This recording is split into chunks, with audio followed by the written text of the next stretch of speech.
There used to be this old abandoned house just outside of Madison, Wisconsin. A real rundown, two-story building that had just been left to rot away. In our teenage years, my good friend Sam and I were keen explorers, so this place seemed like prime real estate for us to check out. We dreamt of finding some lost treasures hidden in the attic, or something cool left behind in the basement. We had occasionally walked past the place and stood outside looking at it, talking about actually going inside. Well, one weekend we decided that's exactly what we were going to do. It was the early afternoon, around 1 p.m. Like I said, this house wasn't actually in the city, it was relatively secluded, so we felt confident that no one would disturb us. We approached the house and tried to look in through the windows. They were so dusty that we couldn't make out anything inside. I tested the handle to the front door, and to our surprise, it had been left unlocked. It creaked open, and we were immediately hit by this horrible, stale smell. The kind of stench that so many abandoned places have. "Hello?" Sam shouted, half joking, half serious. There was, of course, no reply, so we stepped into the dark hallway and tested the light switch. No power, so no dice. Because of the dirty windows, there was hardly any light coming into the house, so it took a moment for our eyes to adjust to the darkness. Once they had, we crept into the living room on our left, both of us a little nervous and excited at the same time. Those emotions turned to confusion when we saw what was inside. There, set up on a tripod, was a large video camera. It looked completely out of place. This house had obviously been deserted for many years, and all of the furniture inside was old and decaying. Yet there stood a brand new camera, set up and ready to go. It stood out like a sore thumb. It was pointing at the wall. The floor just in front of it had been completely covered in sheets, and all of the furniture in the room was covered in plastic. A sinking feeling started swirling in my gut and became heavier when I heard a horrifying noise. Somebody had just locked the back door. Panic set in, and the two of us turned and made for the front door we'd just entered through. The silent house was now aflood with noise as we heard the noise. The creaking of floorboards above our heads and the muffled whispers of people coming down the stairs.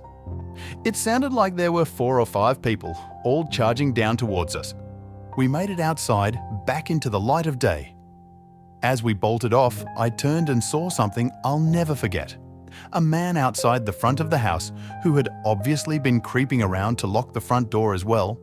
I don't know how many people were upstairs when we escaped, but had that guy managed to lock the door before we got out, we'd have been trapped inside with all of them. I don't want to think about what they had planned with that camera, but I knew we just got incredibly lucky. The man outside simply watched as we ran as far away from that house as our legs would take us. We told our parents about the incident, who in turn told the cops. They eventually got around to searching the place, but by the time they did, it was completely empty and there was no sign of any video camera. Nothing else seemed out of place and nothing else ever came of it. That old house has since been demolished. I hope those men never found some other place to lure people into. Then again, they were all inside there already, waiting for somebody to walk in, so I'm guessing this wasn't their first attempt. And I'm also guessing explorers like us aren't so uncommon after all. I hope I'm wrong. Back in the late 70s, early 80s, my aunt used to work at this. Let's call it a gentleman's club out in Anchorage. Not as one of the dancers actually, but as a bartender, serving drinks to the red-blooded males of Alaska. It was the usual clientele. You know, the bored younger guys looking for some fun, the desperados who didn't have a wife or girlfriend to go home to, and of course, the married guys who did but who were in no rush to go back and see theirs. The club had plenty of regulars, and my aunt got to know most of them. You have to be pretty sociable to be a bartender, especially in a place like that. Anyway, there was this one regular. He was always polite and friendly, albeit a little shy. He had acne scars and glasses, and my aunt figured that he'd never be in a hit with the ladies, not even in his younger days. That's why he was always at the club, she reckoned, but he was always The best ever, so my aunt naturally became friendly with him. By all accounts, he was a nice guy, and after a while, he started opening up to my aunt.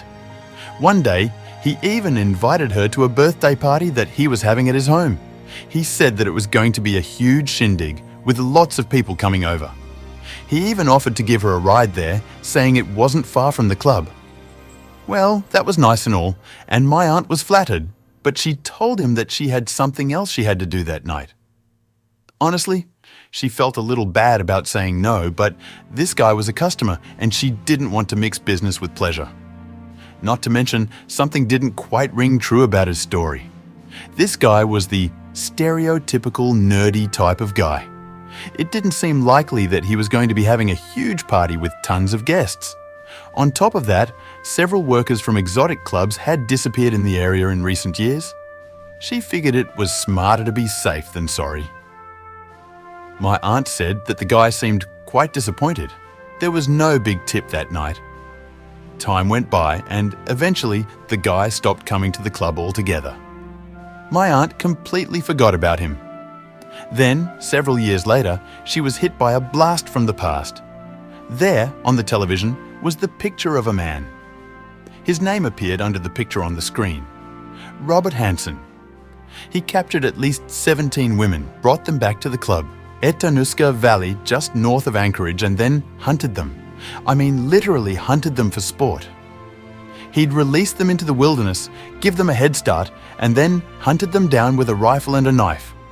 Once he had killed them, he'd keep pieces of their jewelry as souvenirs.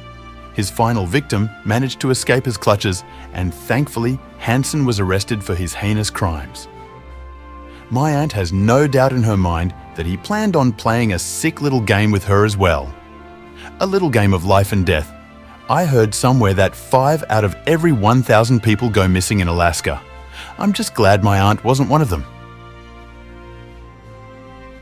My friend John recently convinced me to share this story that happened to us near McCall, Idaho. We'd like to hear what you all make of it, because it sure beats the hell out of us. John's parents owned a lakeside cabin, and we had decided to spend the weekend there with our other friend Tom. We just planned on kicking back with a few beers, going out and enjoying nature. This place was quite a ways out of town, pretty much in the middle of nowhere, not another living person around for miles in any direction. We shared some laughs on our journey there, talking about all the things we were going to get up to. The place was a small but stunning log cabin overlooking this picturesque little lake. We spent what was left of the daylight unpacking, cracking open cold ones and swimming in that lake. We dived off the wooden dock into the water, cannonballing each other and just generally having a fun time. Nighttime rolled around and the three of us were playing cards inside the living room area of the cabin. It was a nice, peaceful evening and we were starting to wind down after the long day. Now it was a relatively quiet night, but at around 11 p.m, things became real silent. Any rustling outside had stopped, along with the sound of the breeze and the hooting of birds. Out of nowhere, this eerie silence just filled the air. There was nothing suggesting danger, but we all looked at each other like we all felt something strange in the atmosphere. It's hard to explain, but for a few seconds, the nothingness felt like something horrible. That's when this loud splash broke the silence. It sounded like something huge had just fallen from a great height into the lake. We rushed outside to see what it was. That's the curious part. The water was completely still, no ripples whatsoever, but there was something there, something large floating in the lake. We got nearer to the water's edge to take a closer look. We could make it out now. It wasn't a thing, it was a person, a body floating face down in the water, arms outstretched. It looked like a man and it seemed as if we were too late to help. The body was bloated like a waterlogged corpse. Where the hell had he come from? Nobody else was meant to be around anywhere nearby. We all started freaking out and dreaming.